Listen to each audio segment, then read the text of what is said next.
Olá, meu nome é Eduardo Starosta e esse é o canal Fora de Curva. Hoje, 12 de janeiro, eu vou começar o vídeo de uma maneira um pouquinho diferente. O normal é que eu trate de algumas informações, preferencialmente da área econômica, mas vamos explicar uma coisa, pessoal. O objetivo desse canal não é só tratar de economia, mas sim tratar de informações que impactem a vida das pessoas, especialmente aqui no Brasil no futuro.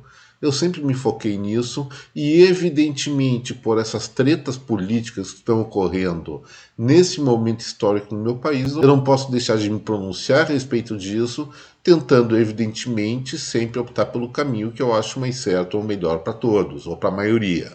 E isso não é um esforço pequeno, são horas de leitura, de estudos, de preparação.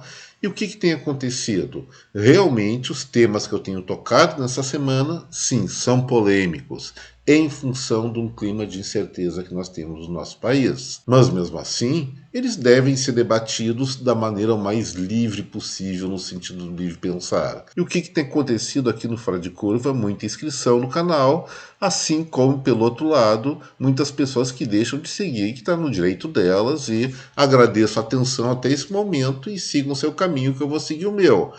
Mas tem outras coisas. Muito na minha correspondência particular, seja e-mail, seja Facebook, seja WhatsApp, eu venho recebendo não críticas, mas sim agressões, ameaças.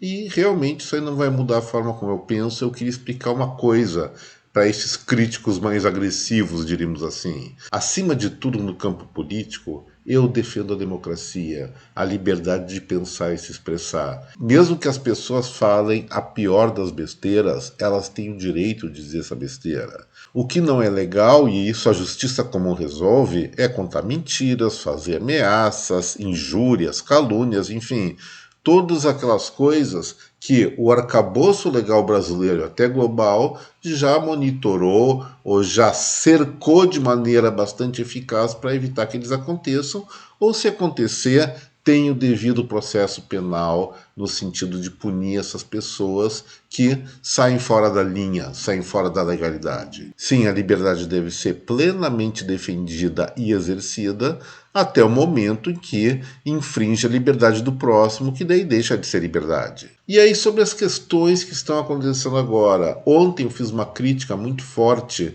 não só ao Poder Judiciário, mas à grande imprensa brasileira que está perseguindo seus colegas jornalistas que pensam dentro de um espectro ideológico diferente. Ou seja, estão perseguindo a direita, sendo muito claro.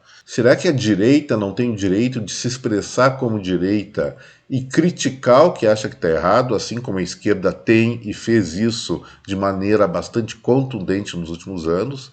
Claro que tem, gente. Não adianta pensar que porque a sua posição assumiu o poder, é hora de calar a boca do próximo, hora de criminalizar o próximo, quando o crime é pensamento. Pensamento nunca é crime, ações sim. E vou falar mais, se fosse uma situação contrária, ou seja, uma extrema-direita assumisse o governo do Brasil e começasse a perseguir, criminalizar e prender as pessoas de esquerda, eu teria essa mesma posição. Eu defenderia essas pessoas da esquerda porque elas não cometem crime por gerar sua opinião.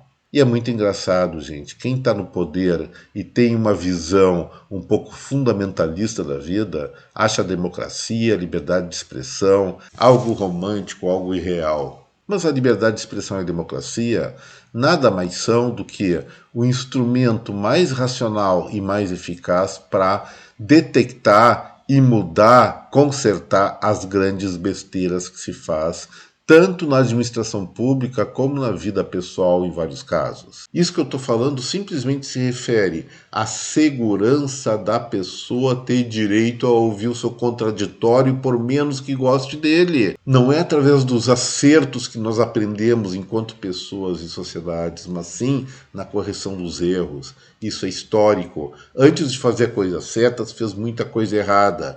E quanto mais opiniões diferentes nós temos, e quanto mais diversidade política na gestão, seja municipal, estadual e federal, nós tivermos, mais fácil é de identificar erros e, através dos bons exemplos, especialmente ao nível municipal, consertar os erros que estão sendo feitos. É óbvio, é simples, e para isso necessário é, claro, liberdade de expressão e democracia. Se não houver esse filtro crítico que está sendo muito cerceado atualmente, eu repito, o que acontece? Os erros vão ser insistentes por uma questão de convicção política, e isso significa o que no dia a dia, na vida das pessoas? Duas coisas, ou uma coisa ou outra, ou as duas juntas, não sei.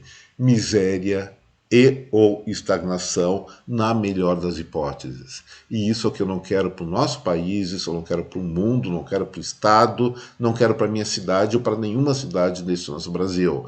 Então, assim, eu mantenho minhas críticas a respeito da perseguição, da caça às bruxas que está sendo feita às pessoas mais de direita atualmente, especialmente pelo judiciário, e também não dá para tirar o cavalinho da chuva pelos jornalistas dos grandes veículos de imprensa, estão falando em terrorismo, quando não é terrorismo, pode ser vandalismo, que é criminalizável também, mas aquilo que aconteceu domingo não foi terrorismo. Chamar as pessoas de extremistas de direito bolsonaristas, isso não quer dizer absolutamente nada. Se são bolsonaristas, felicidade, que defendam Jair Bolsonaro com toda a liberdade que lhes cabe. Se são de direita, deixa a direita falar. Se são liberais na economia, como eu sou, deixa nós nos expressarmos, porque talvez tenhamos sim erros, mas todo mundo tem erro. E erro com erro, como eu falei antes, a somatória de vários erros tende a acabar em bons acertos para a sociedade. Mas as coisas têm que ser efetivamente discutidas e contrapostas no maior clima de liberdade, de livre expressão e de democracia. E vou repetir, não é nenhuma frase do Churchill, que eu admiro muito, mas acho que é importante ter em mente que os grandes acertos numa sociedade, elas surgem basicamente pelo reconhecimento de grandes erros.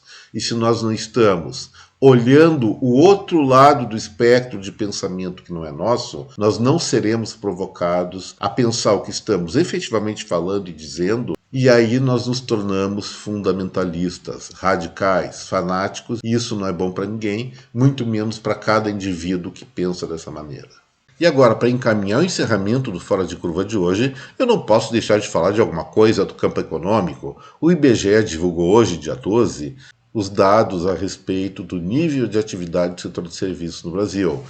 Da mesma forma como vem acontecendo nos últimos meses, em novembro nós registramos outra alta significativa de 6,34% em relação a novembro de 2021.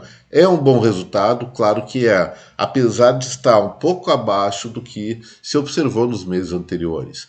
Isso tem várias explicações, talvez seja aquela questão de expectativas em relação ao futuro e das pessoas se torna um pouco mais reativa a gastar e consome menos serviços, mas efetivamente uma alta de 6,34% é um bom percentual de crescimento e tende a consolidar o crescimento econômico brasileiro acima daqueles patamares de 2,3% com relação ao PIB. E é interessante que no detalhamento são vários segmentos pertencentes ao setor de serviços, o único que caiu foi telecomunicações, uma queda de 6,4% em novembro frente a novembro de 2021. Por que será que caiu telecomunicações, gente? Por dois motivos, a meu ver. Em primeiro lugar, por novas tecnologias de comunicação que eventualmente não estão contempladas na pesquisa do IBGE, isso é uma coisa muito rápida. E em segundo lugar, pelas velhas tecnologias de educação. As pessoas estão saindo mais à rua, estão convivendo mais depois da crise mais aguda da pandemia, e isso faz com que o boca a boca substitua o telefone, a internet e qualquer outra mídia pelas quais as pessoas se habituaram a conversar, se comunicar nos últimos anos, especialmente em 2020 e 2021.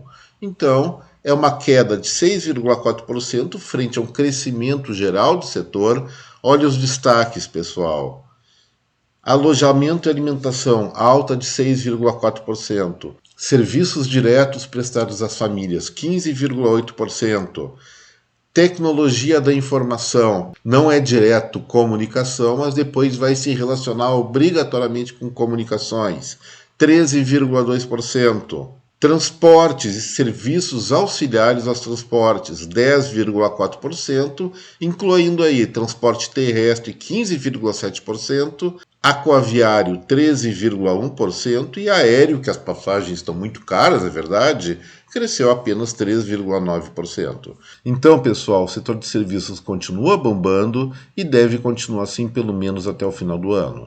Já para esse ano, 2023, a continuidade desse desempenho depende das políticas, especialmente tributárias, que serão ou não serão adotadas por esse atual governo. Espero que eles não mudem nada muito radicalmente, porque, pelo jeito, pelos indicadores que nós estamos observando, não só nos serviços, mas também na indústria, no comércio, no emprego, a economia brasileira ela está num ritmo de crescimento bastante razoável, muito aceitável e bem promissor se a taxa Selic cair. Mas para os juros brasileiros caírem, é necessário que haja segurança a respeito de que não acelere a inflação. E para não acelerar a inflação, o teto de gastos não pode ser furado. É óbvio, evidente, correlato, como falava antigamente o Dr. Juarez Trigo Junqueira.